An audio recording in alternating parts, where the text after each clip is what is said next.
I accidentally fell into nuclear wastewater. Never expected it would take me to the peak of my life. I got in the car to go home and change clothes. My body started shaking uncontrollably. The next second, I coughed up a puddle of black sticky stuff. I didn't care at first, forcing myself to get back home. Then I was hunched over the toilet, throwing up nonstop. Everything coming out was the nuclear wastewater that got my stomach. An intense chill took over my entire body. Even wrapped in thick blankets, I was still shaking from the cold. My body was quietly mutating. The next day, I woke up. My body mysteriously returned to normal. I felt power surging through my whole body. I thought everything was fine. I went to work at the construction site like usual. Never expected to run into a gang shootout. Bullet instantly knocked me off the 18th floor. At that height, a normal person would be dead, but I just lay on the ground unconscious for a few minutes, then suddenly woke up. I was stunned. I just fell from the 18th floor but didn't die. The gang was still upstairs. Without a word, I sprinted home. I ran dozens of miles in one breath, not even out of breath, like I had endless power in my body. Got home with no time to think. The most important thing was to treat the gunshot wound on my shoulder. Right then, my downstairs neighbor kept making a huge racket. Instantly, it made me furious. I just wanted to warn her to be quiet. I threw one punch. I actually punched a hole straight through her door. The neighbor got scared and hid. That's when I realized something was wrong with my body. To test it, I pulled out my wardrobe,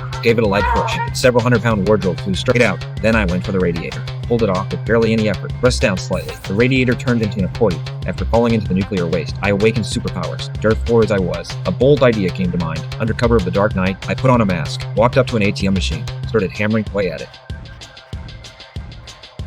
With a little effort from my hands, I ripped the several 100-pound ATM straight out of the wall, carried it right back home. Now I had cash. Went straight to the convenience store, bought a ton of ice cream, stuffed the fridge completely full, was about to change the dressing on my shoulder wound. The gunshot wound had miraculously healed. The muscles on my body became even more solid, like I could kill a bull with one punch. Just as I was in shock, suddenly heard screaming from my neighbor's place. I slowly walked out my door. A few thugs were harassing my downstairs neighbor. I was always just an honest guy, didn't have the courage to help, pretended to walk past and headed downstairs, lit up a cigarette. The thug leader suddenly didn't like the look of me, slapped me across the face, told me to get lost, then dragged my neighbor into the room, planning to hurt this beautiful girl. At the critical moment, I burst through the window. This time I wouldn't let these thugs get away. The fat guy came in and slapped me. To me, it was like a tickle. The next second, I lifted the 300-pound fat guy straight up. Under everyone's shocked stares, I threw the fat guy flying. Another thug tried to come forward. The next second,